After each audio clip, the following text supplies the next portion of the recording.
का हिस्सा नहीं बताकर विपक्ष में भी एक अलग पहचान बनाए रखना चाहती हैं। ऐसा वो दलित और हाशिए पर पड़े हुए वोट बैंक को अपने पाले में रखने की कोशिश में कर रही हैं, और वह भी बिना किसी ध्रुवीकरण का शिकार हुए। लेकिन अब बड़ा सवाल यह उठता है कि क्या मायावती 2027 में एक बार फिर 5वीं बार यूपी की मुख्यमंत्री बन पाएंगी? यह एक बड़ा सियासी सवाल है जिस पर मंथन चल रहा है। लेकिन हम समझते हैं कि इसके लिए 3 बातें निर्णायक साबित हो सकती हैं। नंबर 1, बसपा का कोर वोट बैंक दलित वर्ग कितना मजबूत रहता है। नंबर 2, भाजपा से अप्रसन्न वोटरों को क्या वे अपने पाले में ला पाती हैं। और नंबर 3, सपा कांग्रेस के गठबंधन के वोट बैंक को काटने की उनकी रणनीति कितनी सफल होती है।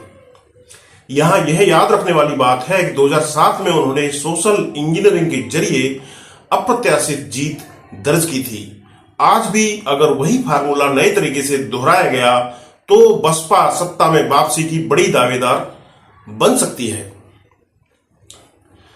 कई राजनीतिक पर्यवेक्षक यह भी मानते हैं कि मायावती और भाजपा के बीच सीधा टकराव टालना शायद किसी राजनीतिक अंडरस्टैंडिंग की ओर इशारा हो सकता है, जो आने वाले समय में और स्पष्ट हो जाएगा।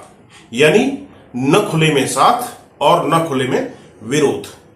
एक ऐसी रणनीति, एक ऐसी स्ट्रेटजी जिससे भाजपा को भी नुकसान न हो और बसपा अपनी प्रासंगिकता भी बनाए रखे।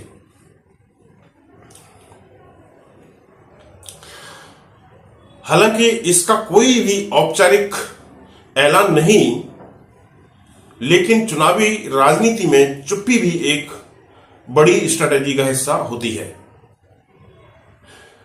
तो यूपी की सियासी बिसात पर मायावती ने चाल तो चल दी है, लेकिन मोहरा कहां पड़ेगा ये वक्त तय करेगा। फिलहाल उनका दांव है चुप रहकर सबको चौंकाते रहने का, और अगर समीकरण जम गए तो 2027 में बसपा की वापसी कोई दूर की बात नहीं है।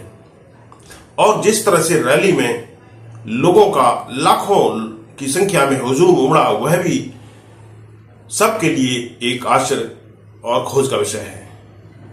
आप क्या सोच रहे हैं? क्या मायावती की साइलेंट स्ट्रेटेजी 2027 में यूपी की गद्दी तक